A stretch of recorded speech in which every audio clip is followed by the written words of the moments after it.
Crowe, and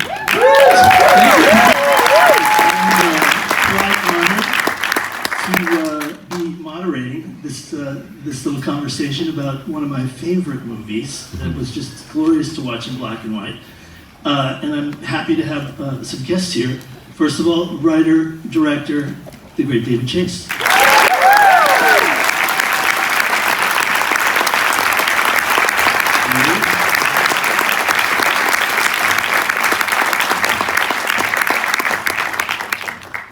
And I think it's time to introduce executive producer, music impresario, Stevie Van Zandt.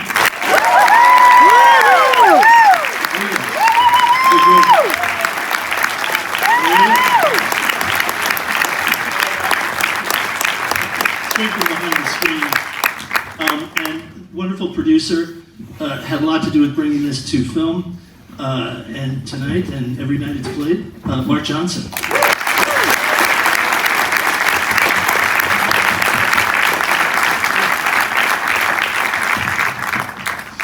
I think we have to talk about black and white. Seeing this movie for the first time on a big screen in black and white, we were just mentioning it felt different. It felt like a different version of a great piece of film. Yeah. Oh yeah. Yeah, black and white.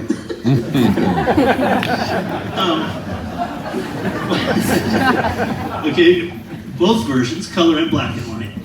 How personal of a movie and story is this for you, David? Very. I forgot how personal it was. Yeah, very. Yeah. Watching it, we were also just talking about it. Watching it, the writing in black and white, the writing and the characters and the depth of it just bubbled up in such a powerful way. And I wonder if it feels like that for you sometimes. Watching something years later, the writing feels fresh and new to you again.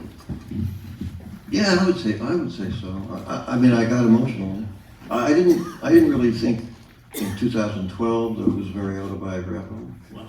But now I could really see. I mean, She Belongs to Me, that song, that's my wife. And we're still married.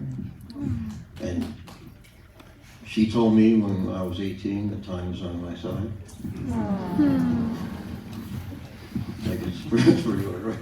Yeah. Sounds personal in the best way, and of course, filled with the greatest banquet of music from the era that I can imagine. So we have to talk to Stevie about that. Well, David chose all the songs were chosen by him. I mean, he loved it. We both do it? Yeah, I think so. Well, yeah, I know you love doing that more than anything. That's your favorite thing. I love that, yeah. So you pick most of the songs, but I did the band stuff, which was fun, man. It was really quite a challenge, Yeah. because it has to be a band that is not good enough to make it, not good enough to stay interesting. So it was just fun, having them evolve, but not like all the way. It was fun challenge. We got to talk about that. I have some questions about that. The way it's calibrated is, you're threading a needle with how good they are throughout. But we'll talk about that in a second. Mark, how easy or hard or captivating was it for you to make a movie like this in the mainstream that was so specific and true to loving music? Well, first of all, in watching it just now, because I haven't seen it in some time, I have no idea how we afforded all that music. Most irresponsible producer I can think of. It makes no sense. And we were able to do it because of this guy, because he had friendships and relationships and just tenacity. And we have this extraordinary soundtrack. So I never thought we'd be able to get the songs that we did. And I think for me the biggest challenge was keeping it true to David, because as you just pointed out, this couldn't be more personal. And the family was his, and where he grew up was his, and coming out you came out to Hollywood not to be a screenwriter, right? No, I went to film school. Yeah, demonstrator. But I mean, I came out to be a DP, but I'm colorblind, so I can say that. It's like a treasure box of the stuff that's important to you. It feels like it Rod Serling and all this music. We could play a parlor game with the best music placement cues in this movie. You know, rolling up to TV sheets. It's just like startlingly great. I've tugged on your shirt sleeve about Ichiku Park a few times because they're just cutting on that Yeah, we drum both roll love at the that, end. yeah. Oh man, and John Magaro's great. I love you, and it's you can go on and on. But here's my question for you guys. Every time I watch the movie, I have a different feeling about Jerry Ragavoy and that amazing scene with Jerry Ragavoy. Sometimes I think he's the truth teller. Other times I think he's the devil. How did you calibrate and direct that scene, and what is Brad Garrett putting across to us in that scene where he talks to the guys? Well, he says unfortunate things about capitalism and art, and he's right. Yeah. For it to happen, but it's not what anybody wants to hear. Yeah. I mean, Jerry Ragavoy, the real Jerry Ragavoy, is great. Yeah. I never met him or anything. Oh, wow. And I love that he wrote Silence on My Side and stuff. Times on My Side, and it was Janis Joplin's song. Oh, right. Yeah, Piece of My Heart. Yeah, right. Yeah. Co-wrote a lot with Burt Burns. It made me think about, like, just listening to the Left Bank and hearing Pretty Ballerina, the way you use it so well in this movie. I mean, there's a band that had great songs, but couldn't stay together. And this movie, to me, is so much about, it's not just enough to have great songs. You gotta have the guts of a band, and the relationships have to mesh in some way and for a band to stay together, even if they have great songs. So I was curious about asking Steven, what does it take for a band with great songs to actually make it and stay together? Well, it helps if it's not a democracy. It needs to be a benevolent dictatorship, like we have with the E Street Band.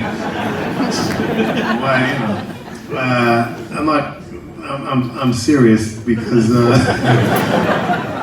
democracy's funny that way. It can work sometimes. I mean, it should work in terms of sharing what you can share in terms of royalties and even publishing, which is a whole other discussion to have. But the capitalism gets in the way. It can get in the way very quickly. But I think what Jerry Ragavoy was saying was just the truth. This was just saying the truth. In other words, you guys think you're ready, but you're not ready. Yeah. Well, that scene, you told me about that scene. You actually dictated that scene. Yeah, I mean, Dave came to me and said, what would that discussion be like, And I thought, well, if he's telling the truth, he's going to tell me, yeah, you got one good song. You need 12, And that took you like 5 years to do that one song. So, get out there and pay your dues. In other words, go out there and earn it, which they had not done, So, that was just a terrific scene, and the whole thing in black and white is just complete. I'm telling you, from the very first time he showed me the very first cut, I mean, it felt like, it felt more French New Wave to me than it did a modern contemporary American movie. You know what I mean? Like, it's so personal and small and fragile, and so well written. And I think, like you said, I think the writing comes out stronger in black and white, honestly. There's something funny about the color was a distraction, in some way. But anyway, I just think this was magnificent tonight. It's wonderful to see it in black and white. It was great.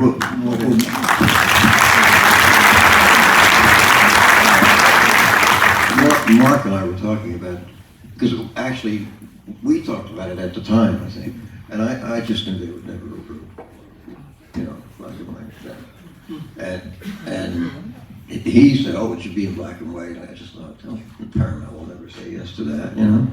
And so, Get but there you know eventually. what? They paid for this play color, yeah, black and white, yeah. But it needs to be re-released in black and white now, doesn't it? You're on, baby.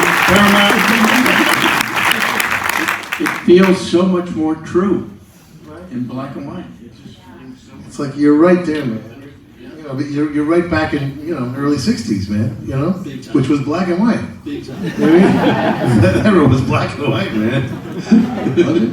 Yeah. It was psychedelic. No, a little later it was psychedelic. Well, psychedelic was '67. What was, At least what in New that Jersey. caused in this movie. Yeah. It was slow in New Jersey. Before we talk about a few other things, the song "St. Valentine's Day," which the band plays and does the audition with Jerry Ragovoy. It's calibrated. It's so well directed because it's calibrated in a way that you're basically going, they're gonna fucking make it. This song is really good, and they're looking at each other as they're playing and they're feeling it, and you feel like in any other music movie. Here comes the montage of the song goes to #1 and all of a sudden they're stars. But what happens is you get Ragovoy and it's such a beautiful sucker punch, and it's like the whole movie in that it doesn't give you what you expect, but it gives you what you know you're gonna get, which is how great music can feel when you know a little bit about it and you know why it's affecting you and how it hooks up with your life. And I just wondered, in the editing room, did you feel that kind of power putting the scenes together? Well, you know, not that eloquently, no. But the thing about that song, I had kind of given up on the script. I had written a draft and almost the whole thing, but it just wasn't happening. And for some reason, he sent me a demo, I think it was, of this song, St. Valentine's Day Massacre. And the lyric goes from Thanksgiving, Christmas, to New Year's. And I said, holy shit, that's what the script does. It goes from Thanksgiving dinner to Christmas to New Year's. And that just decided. Wow. Yeah, it was amazing, actually. Speaking of amazing, which it is, bravo, I think we have a special guest, Damiano himself, John Magaro.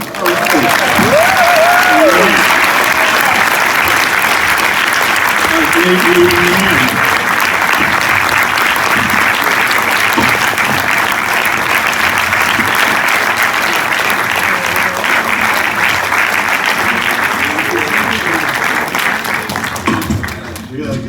The best singer in the band, ladies and gentlemen. Glad to get out easier. It's the other Silvio. There he is.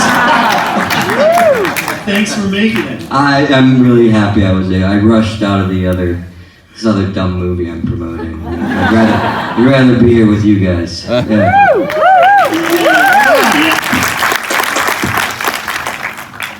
You tear it up in black and white, I gotta tell you. Hopefully they do this again because I would love to see this in black and white. It sounds really cool. Thanks again for being here, all of you guys.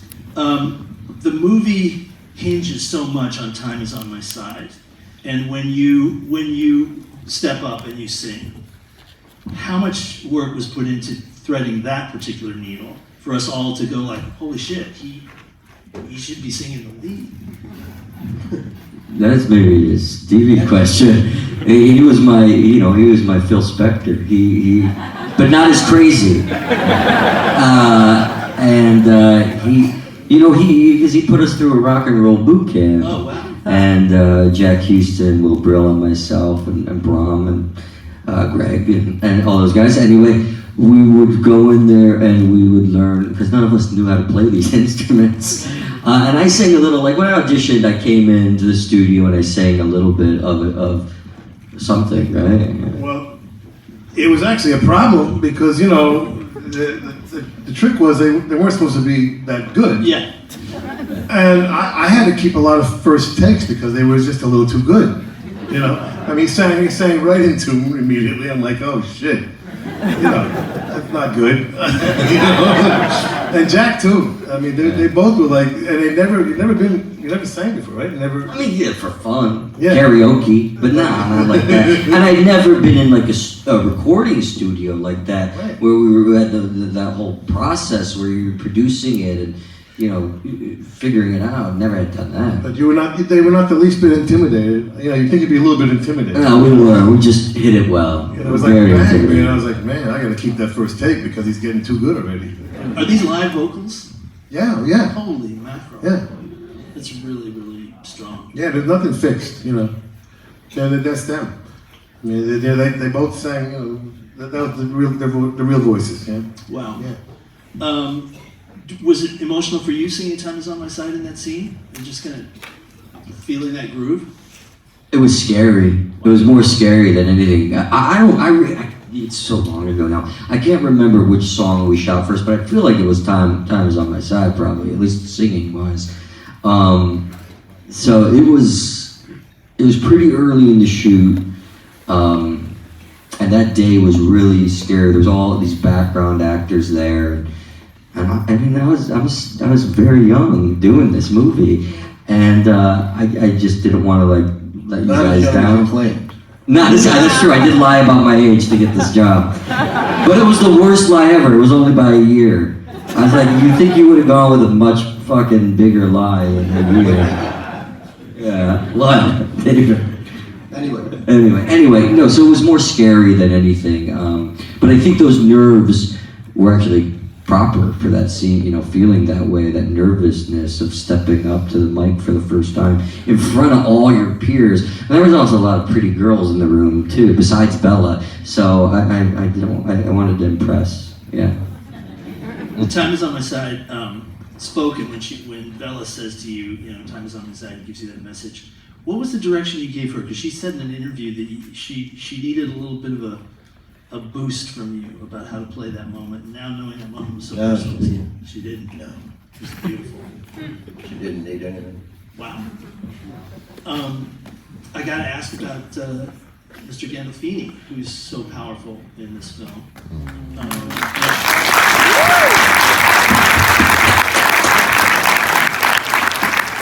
And the amazing scene, you know, in the restaurant. Well, they're all amazing, you guys together. Was it a telepathic directing experience for you guys at that point, or did he want to know what he was playing in terms of No, music? he never talked like No. that. No, it wasn't telepathic. I mean, at the end of the series, we weren't getting along that well because we were both just completely attacked. And I think maybe I asked him if he was vaguely interested in being involved. No. And so then, a couple of years later, I was on the phone with him about something having to do with The Sopranos. And he said, "So did you ever get an actor for the movie?" I said, "Well, actually, I'm thinking of going to X." "I can't let you do that." "I'll do it."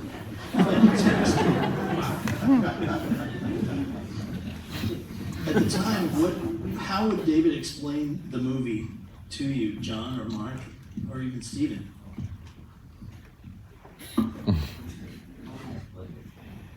I don't think he did. I think there it is. That's the movie, and I think it was ironically very straightforward.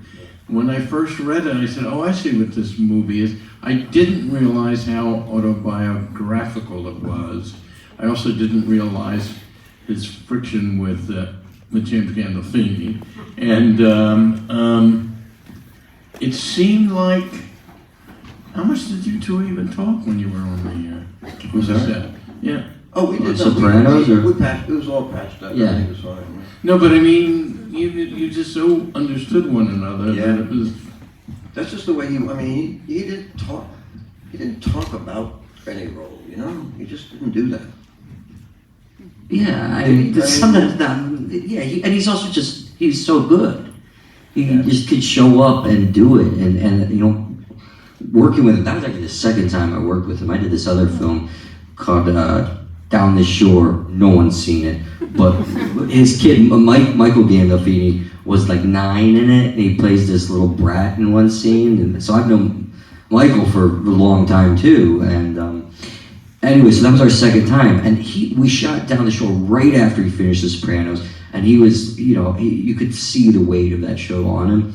But when he showed up for Not Fade Away, he was like a reborn. It felt like he was so excited to be there. He was so happy. It was great. And he really, Henry, you said that scene in the restaurant, and among the other scenes, but that scene is very important to me, very special. I learned so much about acting from him. And he pushed me in the most subtle way. We didn't have to have a conversation, but he would just ask the line over and over again about what you would do with Mom if I left her. What would you do? What would she do? What would she do? Pushing me to a place of vulnerability out of my head and just being utterly present. And it's something that I've continued to cultivate in my work. And I learned that all from Jim on that day. It was just, 6 hours of shooting, but getting a master class on acting in that moment. Wow. Is he a music lover? Huh? Was he a music lover too? Yeah, So you he liked the liker. He liked music. I like her. I remember he told me how great Maroon 5 was.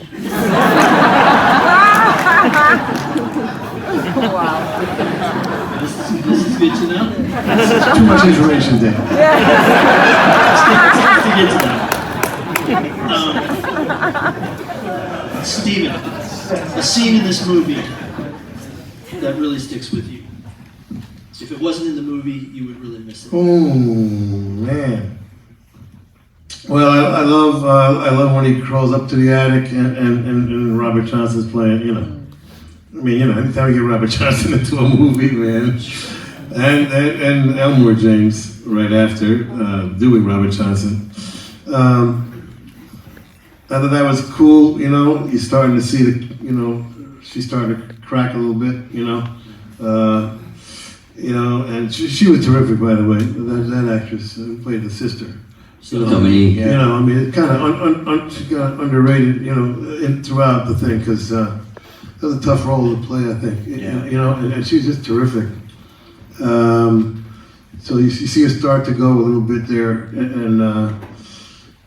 and he's trying to. He's trying to make sense of his own feelings at that point. There's a lot going on in that scene without a lot being said, I think, And the music's kind of, driving the emotions at that point, which that's probably one of my favorite scenes. What about you, Mark? It's funny. I miss so much of what's not in the movie. I understand now, having seen it tonight, why it's not there, but there are some major scenes that work beautifully that I think I know that David would like to put a number of them back in, so. Yeah, I would love to. Yeah.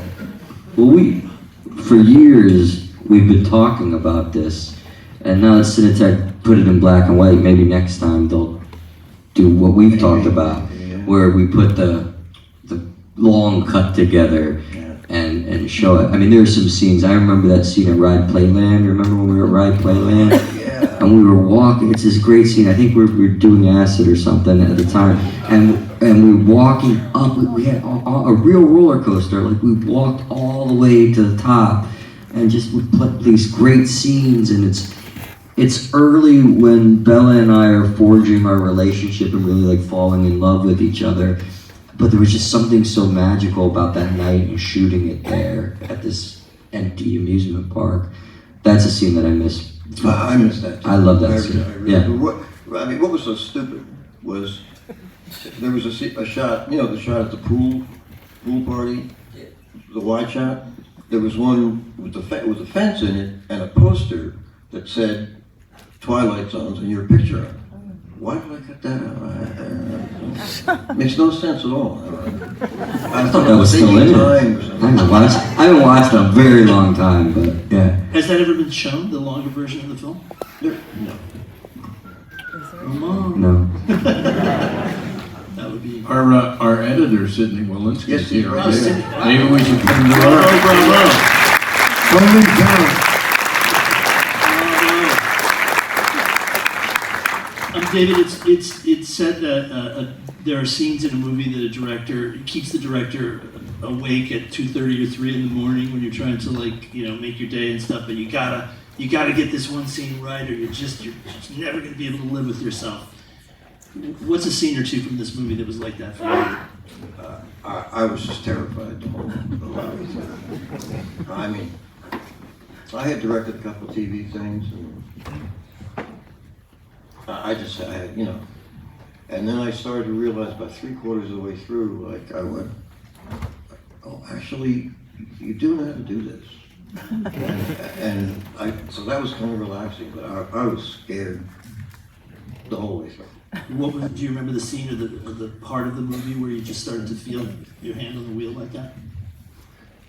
Oh, I know what it was. It was when they come back from New York. It was a Steadicam shot. They get out of the car, and the motorcycle crash is happening. No, there's that one. Well, they're both Steadicam shots. The one where he's walking up the street in Hollywood, and it goes around and around and around. You see the Bobby Kennedy posters, and then the car stops. That was all one shot. I thought, oh, that's good. Amazing. That was exactly what I was going to ask you about. That you were a master at endings. That ending is so, I don't know, stirring, and I love that you were feeling it too. John, do you feel that way about the ending? It's just. I mean, listen, something everyone in this room knows is David has courage in his endings. Yeah. We all know I that. was going to say that. And love it or hate it, at least he has the balls to do it. And I appreciate that. I appreciate filmmakers who have courage. I think that's a commodity that's severely lacking in cinema today. So, yeah, I mean, that end sequence in LA, when we came out, that was my second time in LA, you know that? Wow. Second time I was here. Yeah, I'd only come out once before. And it was just that, again, there's so many magical moments, like being on, what was that? We were in Santa Monica. No, we were on Sunset. We were on Sunset, and the whole night just shooting there, and because that was towards the end, so everyone was so close, and it was just really, really, really special. And I have a question for David. The only time I ever felt like you seemed shaken or disappointed, or like you didn't get what you needed, was the scene with Will in the hospital bed, and where I'm talking to him after his accident. I remember talking to you after that day, and you said you felt like you didn't get what you needed. But I think that scene is really great. I'm curious if you remember why you felt like you didn't get it that day. Well, first of all, the bandage on his head didn't work for me. But in my life, when I was in this ridiculous band, I told my friend, the guitar player, I said, I think I'm going out to California and take up film. He said,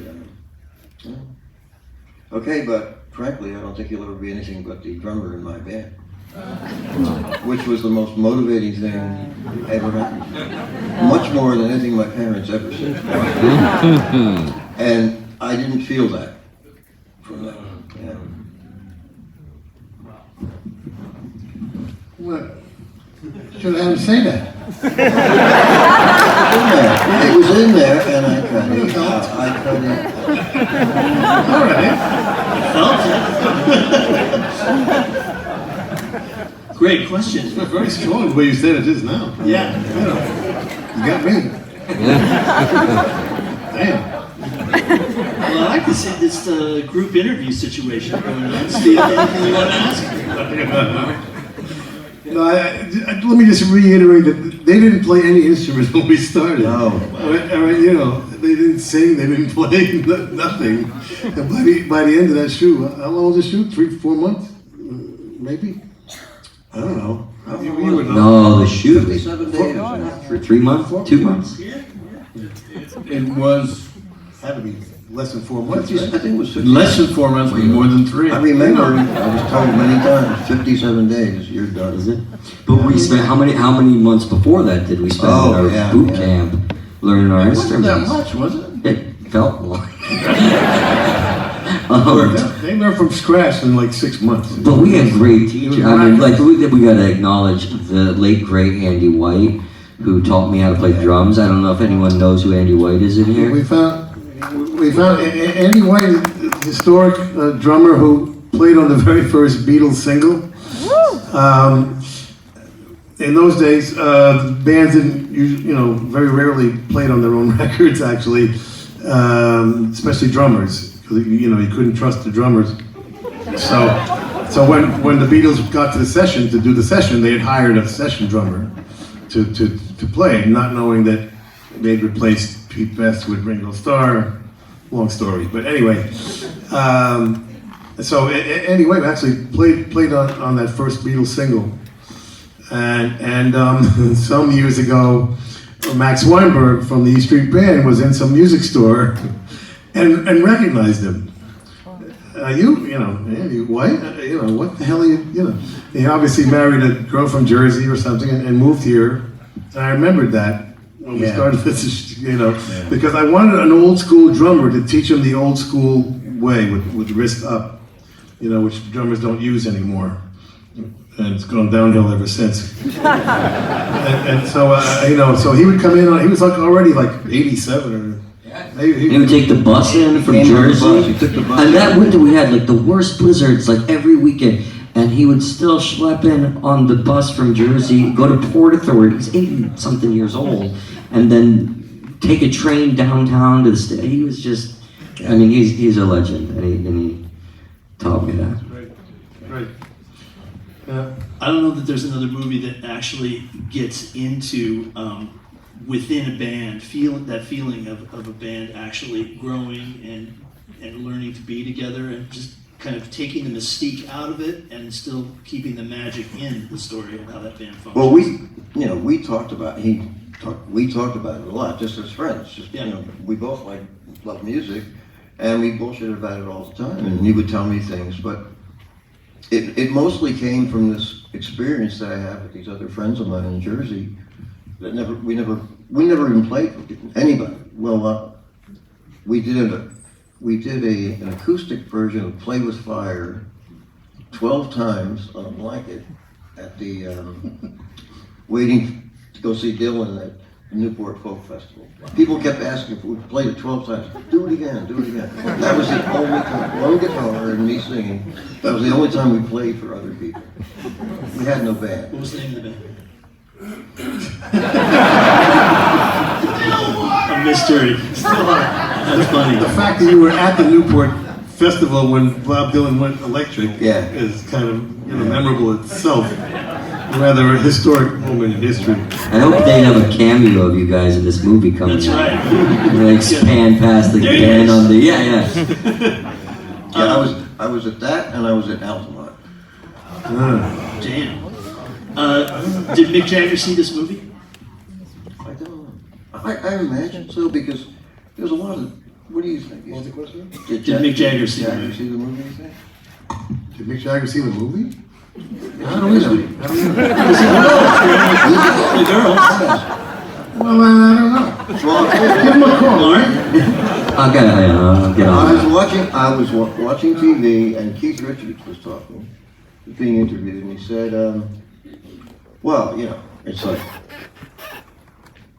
there's nuclear weapons and there's rock and roll, and which one's gonna win out in the end? But I loved it. I loved it. I was so glad he's, Wow. that was Keith fucking Richards. Jesus. Wow, that's cool. When was that? Oh, 10 years ago. Wow. I'm sure he doesn't remember anything about it. But I know he must have seen the movie, right? Wow. And and this guy Andy Babu, because an associate of his, who helped us with the instrument, a de-armament pickup, and all that stuff. I happen to know Andy Babu is the world's foremost authority on band equipment. I mean, every single thing in that, the authenticity was what it was all about, right? I mean, that's what Dave's is all about anyway, right? The microphone, the wires, the picks, the strings, every single thing in that is correct according to the year. And we had to go 2 or 3, 4 years. Yeah, right. You know, can feel it. Yeah, he's a wizard with that stuff. I mean, he just knows everything. He wrote the Beatles gear book and the Stones gear book. He's got everything the Beatles ever used on anything, the Rolling Stones.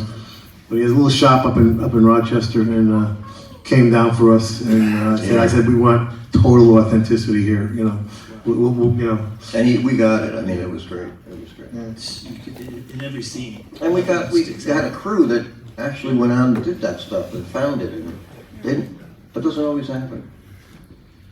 Well, thank you for using your superpowers to come together to make this movie and to show it to us again on I mean, I'm gonna say one last thing since I ran all the way here to be with you guys. I feel really, it's amazing that Cinetech is showing this movie again, but we all are doing this, and you know how it is. Not often do you make a movie and you forge a true family. Jack, Will, Bella, and I, David, Stephen, Mark, we created a family on this thing. And how many years has it been since? And we all see each other. 12. I just came last night from Jack Houston's directorial debut, Day of the Fight, go see it, where I did a role on that. Will Brill was in my wedding, you know, and he just won a Tony playing a rock and roll musician. Yeah. Robbie Mangano, who taught them the guitars, still hangs around. I mean, it is a family, and it stands the test of time. And you know, I'm so happy you guys could come and share this with us tonight. Yeah. Thank you so much to American Cinetech. I mean, thank you. Thank you, Cameron Crowe. Not a bad filmmaker himself. Thank you. Anything you want to say, Mark? It's just a pleasure to hang with you guys and feel a little bit of the magic and the spirit of the film. Thank you.